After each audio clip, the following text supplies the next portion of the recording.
விஷயத்துல எடுக்காத எந்த ஒரு முடிவும் பயனில்லை அப்படிங்கறது உணர்த்தும் விதமா இந்த காதல் கதை விளங்குது. காதல் தோல்வியால ஒருத்தர் தாடி வளர்த்துட்டு இருந்துட்டு சுத்தி தெரிஞ்சிட்டு இருந்தா இவன் தேவதாஸ் மாதிரி ஆயிட்டாயா அப்படின்னு சொல்ற பேச்சு வழக்கம் இன்னைக்கு வரையுமே நம்மள இருந்துட்டு தான் இருக்கு. இப்படி நம்ம அடிக்கடி சொல்லக்கூடிய அந்த தேவதாஸ் யாரு, அவரோட காதல் கதை தான் என்ன அப்படிங்கிறது தான் இந்த கதை. மேற்கு வங்கத்தில் தேவதாஸ் பார்வதி அப்படின்னு 2 சின்ன பிள்ளைங்க இணைப்பெரியா நண்பர்களாக இருந்துட்டு வராங்க. 2 குழந்தைகளும் ஆண் பெண் பாகுபாடு இல்லாமல் பழகிட்டு வராங்க. என்னதான் நண்பர்களாக இவங்களுக்குள்ள எந்த ஒரு பாகுபாடும் இல்லாமல் பழகினாலும் சமூகத்தை பொறுத்தளவில் பொருளாதாரம் ஒரு பெரிய வேற்றுமையாக இருக்குது இவங்க 2 பேருக்குள்ள. தேவதாஸ் ரொம்ப வசதியான பையனாகவும் பார்வதி நடுத்தர குடும்பத்தை சேர்ந்த பெண்ணாகவும் இருக்கா. ஆனால் இவங்களை பொறுத்த அளவில் பொருளாதாரம் அப்படிங்கிறத பற்றின எந்த ஒரு எண்ணமும் இல்லாமல் தான் பழகிட்டு வராங்க. இப்படியே நாட்கள் போயிட்டு இருக்கப்ப ஒரு நாள் தேவதாஸ் தன்னோட படிப்புக்காக வெளியூர் போக வேண்டிய சூழல் ஏற்படுது. தேவதாஸ் வெளியூர் போன பிறகு பார்வதிக்கு தேவதாஸோட பிரிவை கொஞ்ச நேரம் கூட தாங்கிக்க முடியல. இந்த சமயத்துல தான் தேவதாஸ் மேல தனக்கு இருக்கிறது நட்பையும் தாண்டி ஒரு உணர்வு அப்படின்னு புரிஞ்சுக்கிறாங்க. அந்த உணர்வு காதலாகவும் மாறுது. தேவதாஸ் எப்போ திரும்பி ஊர்லேருந்து வருவார், அவரை போய் எப்போ பார்க்கலாம் அப்படிங்கிற நேரத்துக்காக எதிர்பார்த்து காத்துட்டு இருக்காங்க பார்வதி. பார்வதிக்கு தேவதாஸ் மேலே ஏற்பட்ட உணர்வு காதல் அப்படிங்கிறது நல்லாவே தெரியுது. இன்னொரு பக்கம் தேவதாஸ் அவரோட படிப்பெல்லாம் முடிச்சுட்டு ஊருக்கு திரும்பி வராரு. வீட்டில் அவங்க பெற்றோர்கள்ட்ட பேசிகிட்டு இருக்காரு. ஆனால் அது அவருக்கு ஒரு முழுமையாகவே தெரியல. பார்வதியை பார்க்கணும் அப்படின்னு யோசிக்கிறாரு. உடனே அவங்க எப்போதும் விளையாடுற இடத்துக்கு போய் பார்க்குறாரு. அந்த சமயம் அந்த இடத்துல பார்வதியும் இருக்காங்க. 3 வருஷத்துக்கு முன்னாடி எந்த பார்வதியோட சகஜமாக எந்த ஒரு பாலின பாகுபாடும் இல்லாமல் பேசி விளையாண்டாரோ அதே பார்வதியை அவரால் இப்போ சகஜமாக பார்க்க முடியலை. நட்பையும் தாண்டி ஒரு உணர்வு அவருக்குள்ளே தோணுது. ஆனால் அது என்னன்னு அவருக்கு அப்போ புரியலை. இப்படியே நாட்கள் நகர்ந்து போயிட்டுருக்கு. 2 பேரும் சந்தித்து பழகிட்டு வராங்க. இவங்க பழகிற விஷயம் பார்வதியோட அம்மாவுக்கு தெரிய வருது. அவங்க பார்வதியை கூப்பிட்டு கண்டிக்கிறாங்க. தேவதாஸ் ஒரு வசதியான வீட்டு பையனாகவும் நம்மளோட பொருளாதார சூழலில் அது மாதிரி இல்லை அப்படின்னும் அதோட உங்களுக்குள்ளே இருக்கிறது காதல் இல்லை அப்படிங்கிறதையும் சொல்கிறாங்க. பார்வதியால் இதை கொஞ்சம் கூட ஏற்றுக்க முடியல. இல்லை, எங்களுக்குள்ளே உள்ளது காதல் தான் அப்படின்னு உறுதியான முடிவில் நிற்கிறாங்க பார்வதி. பார்வதியோட பெற்றோர் ஒரு முடிவுக்கு தேவதாஸ் வீட்டுக்கு போய் அவங்க பெற்றோர்கிட்ட திருமணத்தை பற்றி பேசுகிறாங்க. மேற்கு வங்கத்தில் அப்போது இவங்களோட வழக்கப்படி பெண் வீடு தான் போய் மாப்பிள்ளை வீட்டில் பேசுகிற ஒரு வழக்கம் இருந்திருக்கு.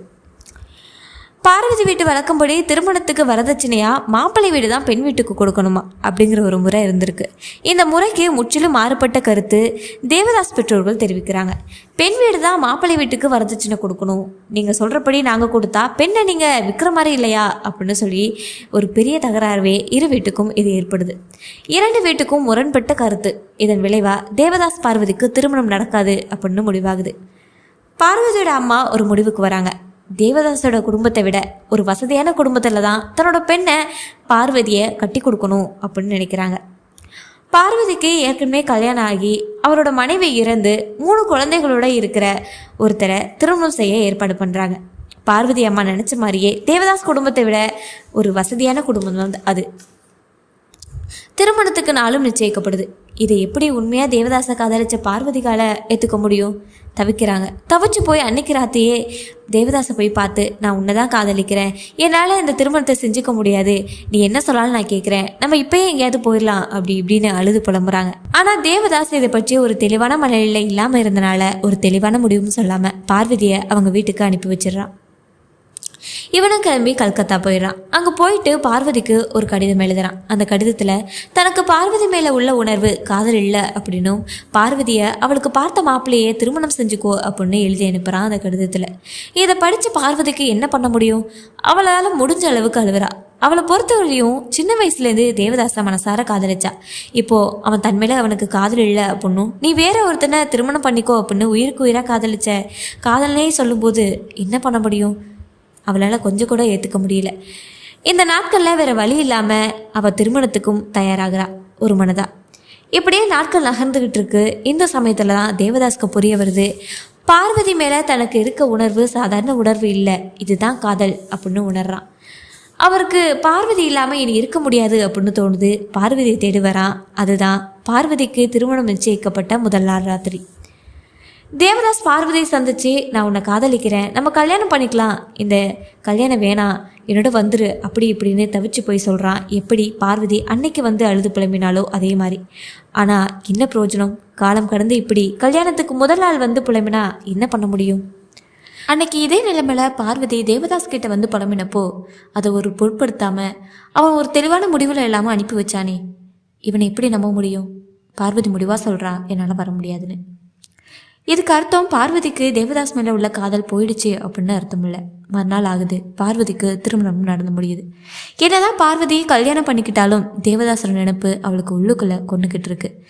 பார்வதி இங்கே எப்படின்னா, இன்னொரு பக்கம் தேவதாஸ் பார்வதியை நினைச்சு உருகிறான். மது பழக்கம், புகைப்பழக்கம், வெளிமதார்களோட பழக்கம்னு அவனை வாழ்க்கையே தலைகீழாக மாற்றி வச்சிருக்கான்.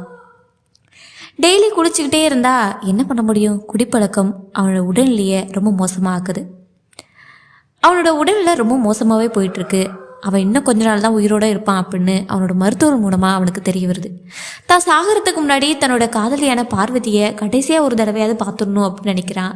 உடனே பார்வதியை தேடி பார்வதி வீட்டுக்கு போகிறான். பார்வதி வீட்டில் உள்ளவங்க தேவதாஸ் வரதை பார்த்து பார்வதியும் தேவதாசையும் சந்திக்க விடக்கூடாது அப்படின்னு கதவை இழுத்து பூட்டிடுறாங்க. பார்வதியை பார்த்தே ஆகணும் அப்படின்னு பார்வதி பேரை சொல்லி தேவதாஸ் கூப்பிட்றான். தன்னோட காதலனோட குரலை கேட்ட பார்வதி ஓடோடி வரா. ஆனால் கதவு சாத்தப்பட்டு இருக்கு. இந்த பக்கம் கதவை திறக்க சொல்லி தேவதாஸ், அந்த பக்கம் கதவை திறக்க முடியாமல் பார்வதி, 2 பேரும் அழுகுறாங்க.